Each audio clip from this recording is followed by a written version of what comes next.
Wie macht das Gras im Wind?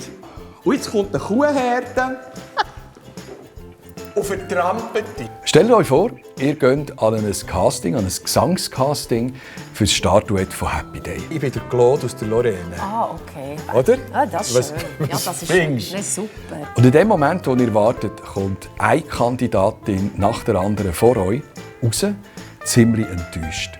Und ihr merkt dann schnell, warum. Don't call us, we call you. Hä? Weißt du, was das heisst?